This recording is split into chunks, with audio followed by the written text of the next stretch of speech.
have a question for you.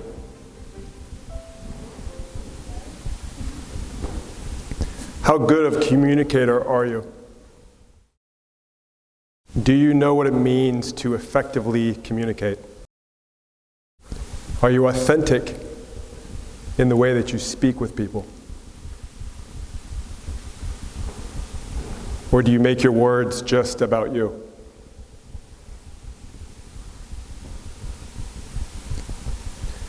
Do you know how to communicate with someone who sees the world vastly different than you? And can you communicate those differences in a way that builds trust with the communities and the citizens that you serve?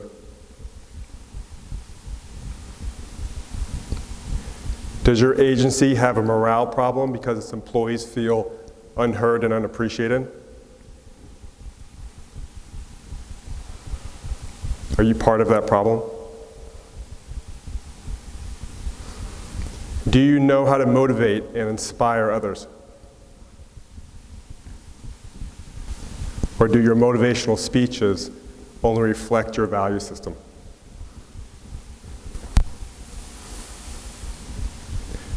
When I saw the opportunity to speak at Apex in front of a group of my peers, I thought about what could I share that would hopefully be of some value to the community of Homeland Security professionals and to each of you individually, as parents, as partners, as spouses, and as friends.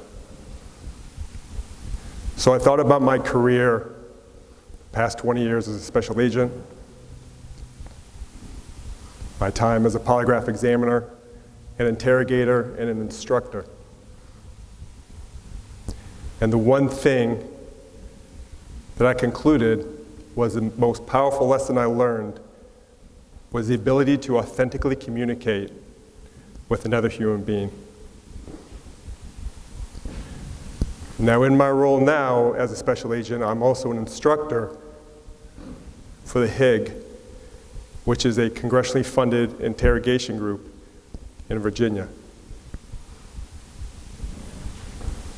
And at the core of what we teach our operators when it comes to communication is something called motivational interviewing. Now, motivational interviewing is not something that we use just inside the interrogation room. It's not a technique that you pull from your toolbox during a tough conversation or interview. It's not a technique at all. It's an ethos. It's that thread that's woven through the fabric of authentic communication. It's always there. If this was Star Wars, motivational interviewing is the Force. It's that energy in the background. It's that emotional connection that we have as human beings to each of us. Now, motivational interviewing is also not about you motivating them. It is about you communicating with them that builds trust, respect, and appreciation, which internally motivates them to want to open up to you because of the way you make them feel. Now, there's 5 pillars of motivational interviewing: autonomy, acceptance, adaptation, empathy, and evocation. Autonomy. Autonomy, by definition, is the ability to self-govern. But let's peel that back a little bit and understand why that matters. Autonomy is the fundamental need for us as human beings to have agency over ourselves, to have the freedom to choose and to live life how we want to. As a species, we are very loss adverse. And some research suggests that the experience of losing is twice as powerful as that of winning.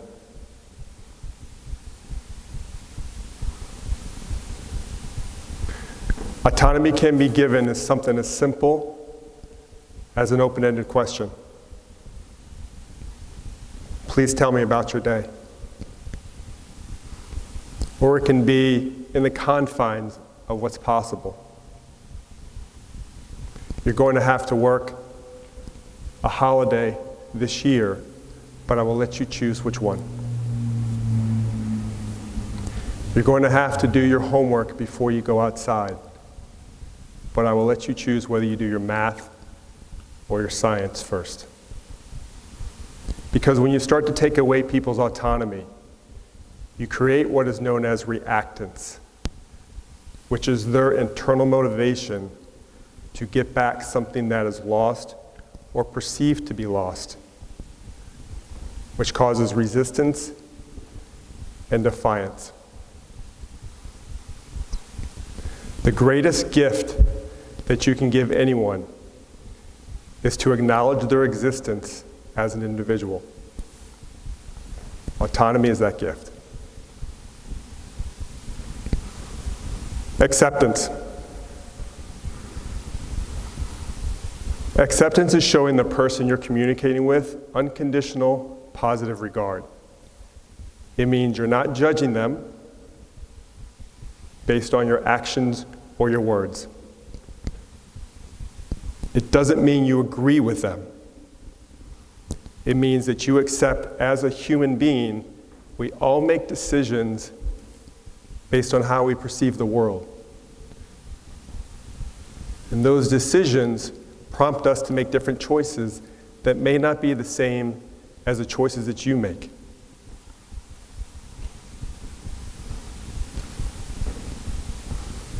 Are you accepting of another person's beliefs and value systems, or are you simply just reflecting your own? Let me give you an example. A supervisor calls his star employee in for his yearly evaluation. Employee comes in, he sits down. Supervisor tells him, "You've done a fantastic job this year. Keep up the hard work. You're going to have everything this company has to offer. You're going to have the corner office, the nice company car, salary big enough where you can take your wife and kids on a much needed family vacation to Europe." Meeting ends, employee leaves, supervisor reflects back, feels pretty good about his motivational speech. His star employee, thinking about looking for another job. Why is that? Because the supervisor inflected his values onto his employee in terms of what he thought was valuable. Maybe the employee doesn't want the corner office. Maybe he doesn't want the company car. Maybe he's like me and lives in New York and has no place to park it. Maybe he's not driven by the passion of having a large salary. Maybe he doesn't want to be that parent or that father who has to take his family on a much needed vacation.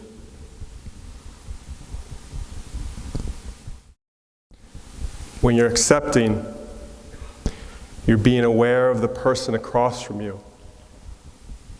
You understand that their values and their belief system may not align with yours. And you have to be okay with that.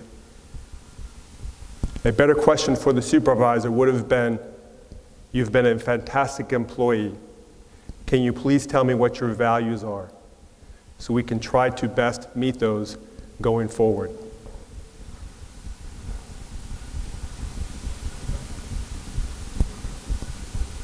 Adaptation. Now, adaptation is your ability to flow through a conversation.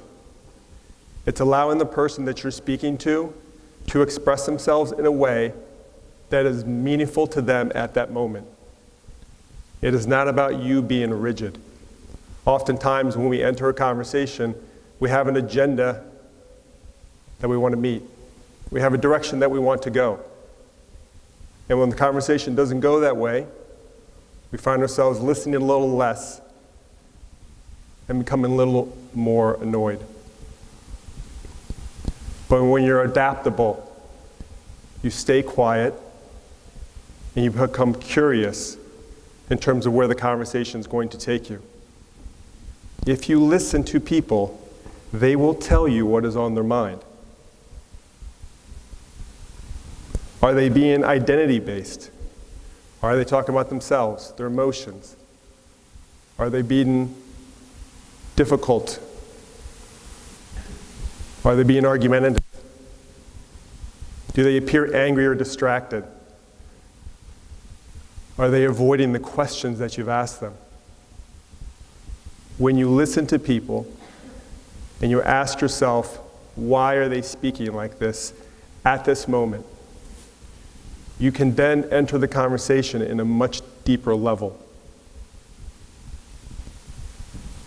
It doesn't mean that you can never get to the conversation that you want to have. It means that at that moment you're being patient and respectful to them and the conversation they want to have. Because sometimes before you can have your conversation, you have to first have theirs.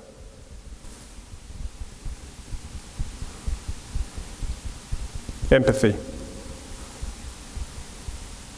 University of Houston research professor Brené Brown said empathy never begins with the words, well, at least.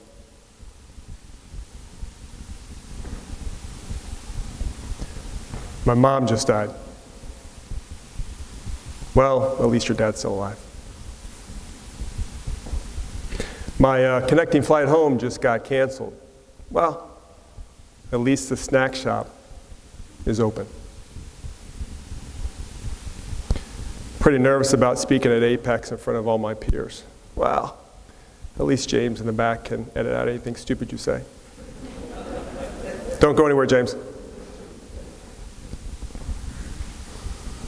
Being empathetic is not about you, your view of the situation, nor is it about you giving them advice to feel better about theirs. It is about putting aside your views completely and adopting a radically new way of thinking, seeing, and feeling. If we're all the stars in our own movie, what does it feel to be a star in theirs? It's not enough to ask yourself, what would I do in their situation? You have to ask, what would they do in their situation?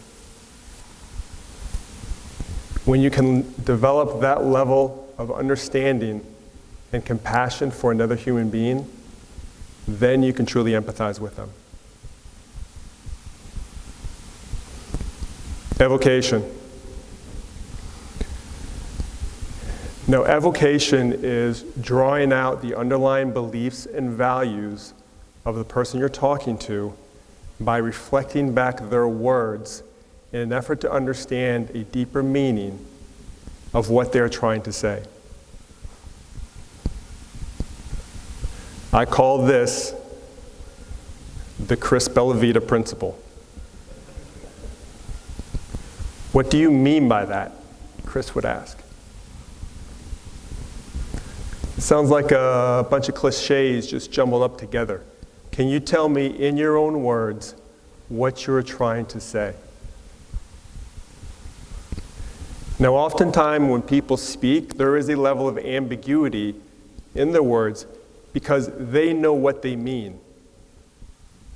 The question is, do you? And oftentimes we don't ask for clarification for two reasons. One, because we think we know what they mean.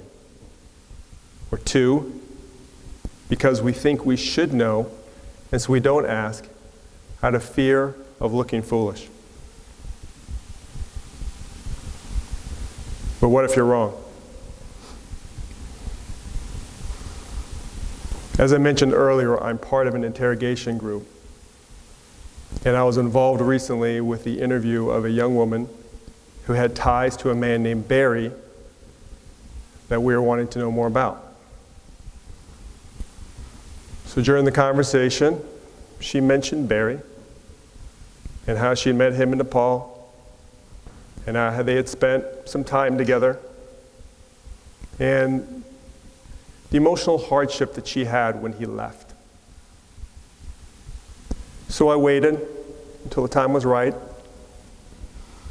and I asked her, "Can you tell me a little more about Barry?" And she looked at me and she paused. And I could tell that there was a little bit of an internal conflict going on in her head. And she says, "Well, I think I'm okay to talk about that." Now at that moment, I thought she meant that because of her emotional connection to Barry, she may physically get upset if she spoke about him. And she was trying to decide whether she could or could not talk about it. But I wasn't sure. So I asked her by reflecting back her words. "You think you're okay to talk about that? What do you mean?" She said, "Well, I've been in this room with you for quite a while, and I trust you. And I trust the fact that I will be okay to tell you about my relationship with Barry because you won't hurt me with it." Now that is much different than what I had assumed. Because what she said was not about her relationship with Barry, it was about her relationship with me. And I now understood the value of trust in our relationship. And I was able to use that going forward to continue our conversation. Evocation is about the emotions, the motivations, and the beliefs behind the words that people say. And when you ask people for clarification, it builds appreciation and respect because it shows you're listening to them and that you care enough to try to understand them better.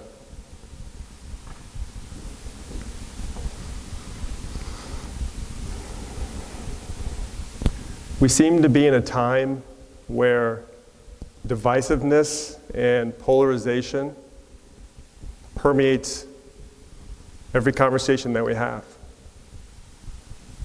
We're quick to talk past each other as opposed to trying to slow down and talk to each other.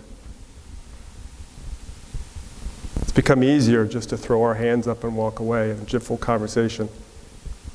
What we should be doing is putting our guards down and trying to come together.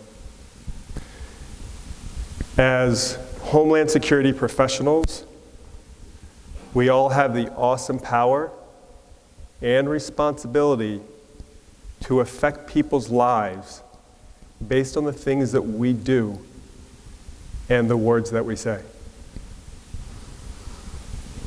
So I ask each of you to challenge yourself to be a better communicator, to be present when you talk to people, to listen to what they say, to continually ask yourself, am I giving this person the freedom to be who they want to be? Am I accepting their beliefs and their values? Do I understand what they mean? Am I being empathetic? I will leave you with this quote by Maya Angelou, the poet. Do the best you can until you know better. Then when you know better, do better. We all can do a better job when it comes to communication. So let's do better. Questions? Thank you, Desmond. We're obviously, as a nation, have a lot of tough conversations that we're struggling with right now. How does this framework help with addressing divisiveness?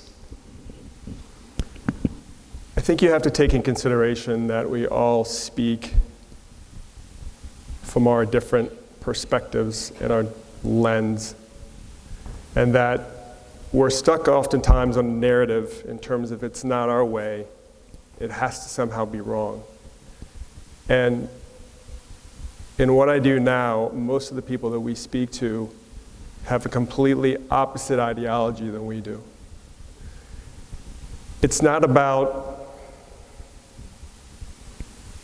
a zero-sum game. It's about being able to thoughtfully express yourself in a way that's meaningful to you, and being okay that the person across from you sees things differently. It's not about having to win the minds and hearts every time.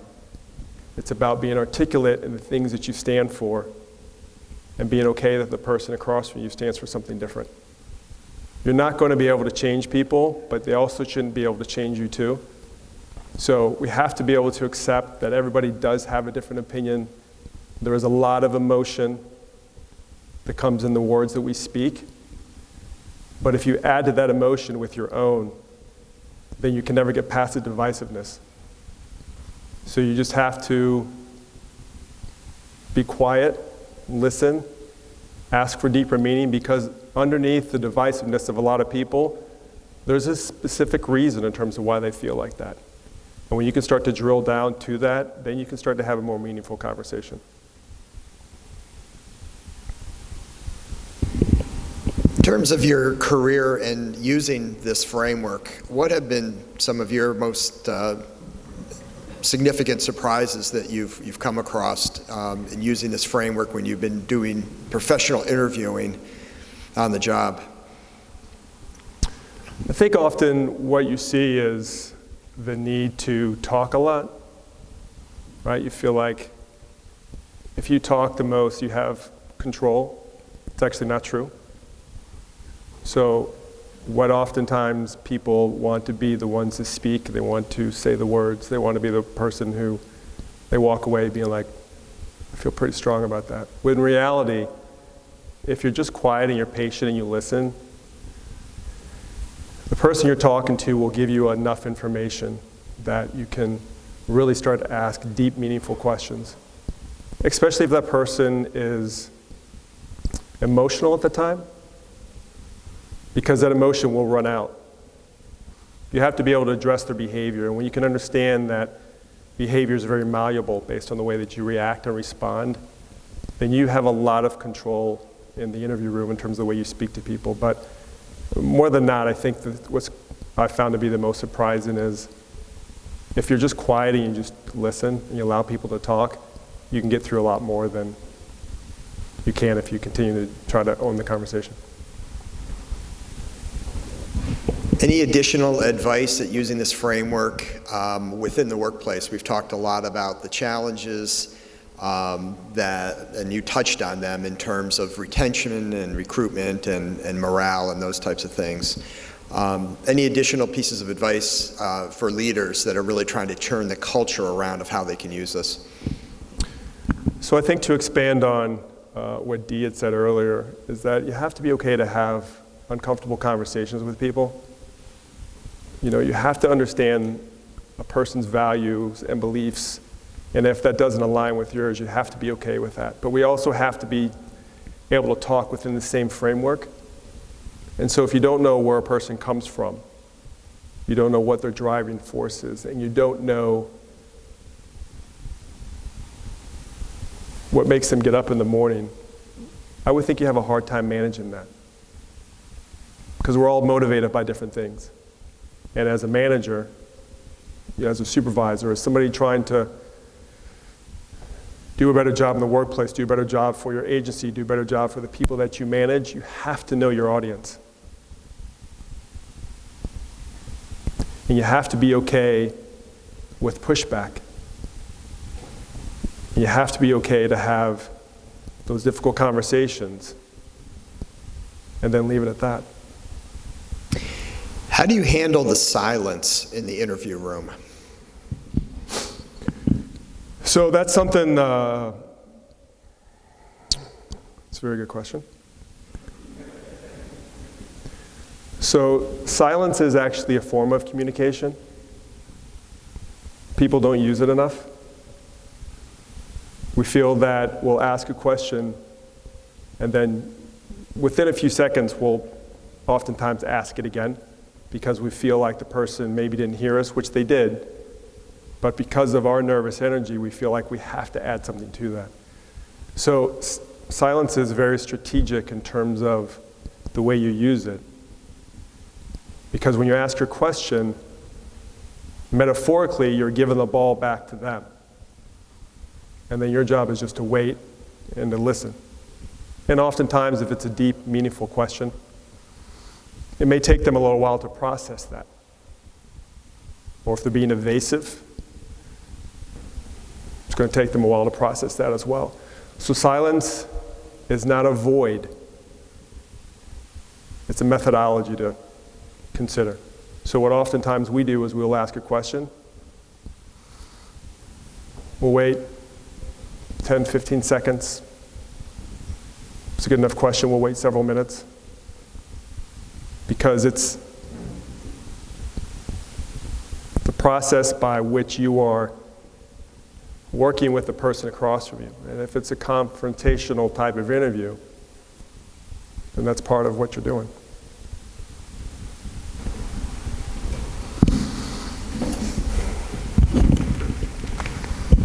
So with regards to your framework, we know that communication involves not just words, as we just indicated, silence.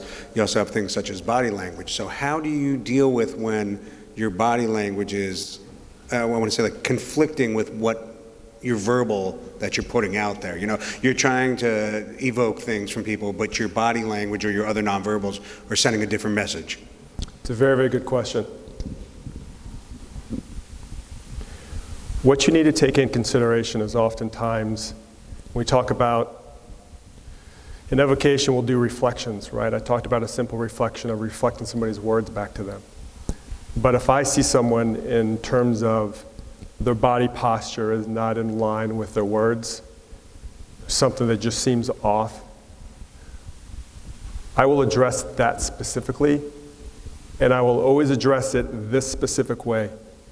It seems as though that the way you're sitting, you possibly may not agree with what I had to say. Can you please explain that to me? I will always ask people for clarification. One of the most important things I think you need to do, label the emotion, not the person. Label the emotion, not the person. If somebody does something and you look at them and you say, wow, somebody's grumpy. If they weren't, they are now. Because you labeled them as being grumpy. As opposed to, it seems as though the email you sent may have upset you. Can you explain that to me? It seems as though your body language, based on the way you just crossed your arms, you don't agree with what I have to say. Please explain that to me so I better understand how we can communicate with one another. What oftentimes we see is because we become very fixed in terms of what we want to talk about. So for example, if I come over to Heather's house and I'm like, hey, I'm bringing the potato salad, and Heather's kind of all freaked out. She's doing stuff with her hair, and I'm like, yeah, I could bring baked beans in if you want. I don't do that, and she's still off by herself. I'm like, all right, then just, 5 o'clock seems good. I'll see you later, right? That's not a human thing to do. Hey, I'm going to come over, I'm going to bring the potato salad. If Heather seems off, I'm going to address that with her. It seems as though there may be something bothering you. Can you please explain that to me? Don't avoid it. Because what if there is something really going on? What if this person doesn't agree with you? If they don't agree with you, then they're not going to hear anything else you have to say. So find out why they don't agree. Get down to the end of that. You may have a different agenda or a different opinion than them, but at least now you know. It's a good question. Thanks, Heather. Question here. It seems motivational interviewing is the opposite of enhanced interrogation. Could you talk about how motivational interviewing gets better results than enhanced interrogation techniques?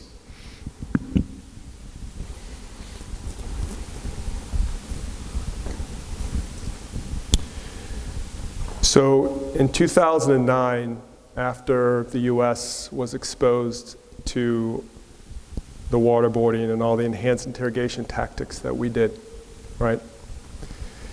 President Obama created a task force that said there has to be a better way to get information. You can't force anybody to do anything. Sure, you can interrogate somebody, you can cause them pain and they will tell you something. But is that reliable information, or are they just telling you something so you stop?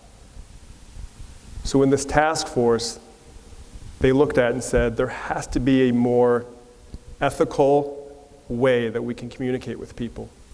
That at the end of the day, that the information that we get is actionable and it's recent. And so they created what's called the High Value Detainee Interrogation Group, which is the HIG that I referenced earlier. And it's congressionally funded, and it's operators like myself, it's instructors, is what I do as well. We have analysts, and we have researchers. And it's congressionally funded, and the research comes from all over the world and from different locations. So the difference, to go back to that, is when policing first started in the US in the 1900s, we just beat people for information, called the third degree. Then in the 1940s, we got to what we started to use as psychological manipulation, most people know as the Reed technique. We have evolved as a society since then. We now better understand the sciences, people, communication, so there has to be this natural evolution of what we do. It does us no good to continue to use barbaric means in an effort to extract information that is going to cost the lives of US citizens and our soldiers because we don't think better.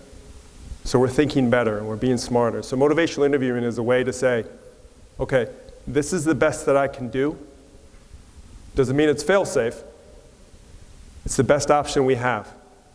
And if I'm going to get information, intelligence that I can use, this and a couple of other methodologies that we incorporate is the best approach with that. Enhanced interrogation, so it's a coin flip and it's unethical. It's wrong.